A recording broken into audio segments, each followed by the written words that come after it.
धरती दाई वो मोर धरती दाई वो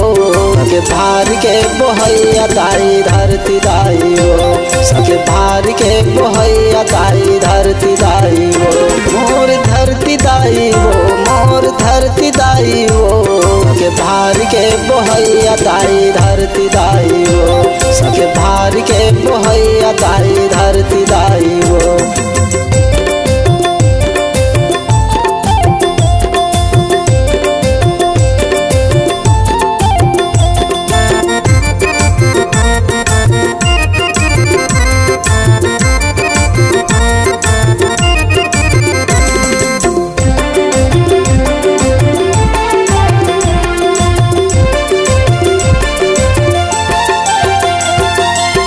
जंगल पहाड़ी तह बने हवच माता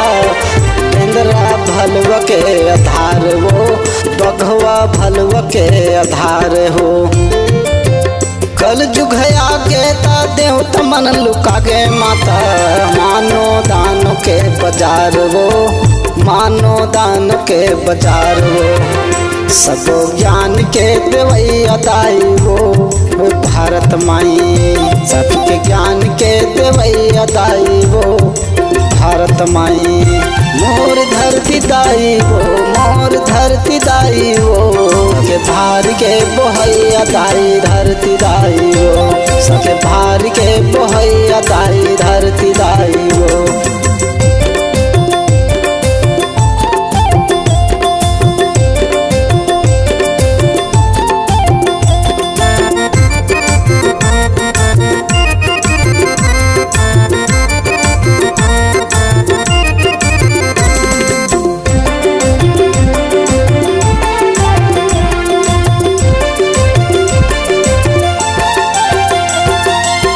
चारे लोखे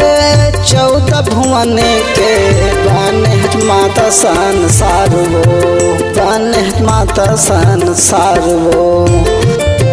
पशु पक्षी मानो दानो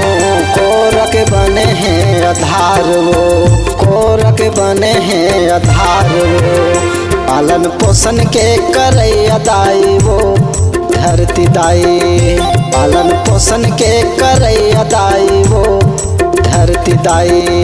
मोर धरती दाई वो मोर धरती दाई वो सके भार के बोहैया दाई धरती दाई वो सके भार के बोहैया दाई धरती दाई वो मोर धरती दाई वो मोर धरती दाई वो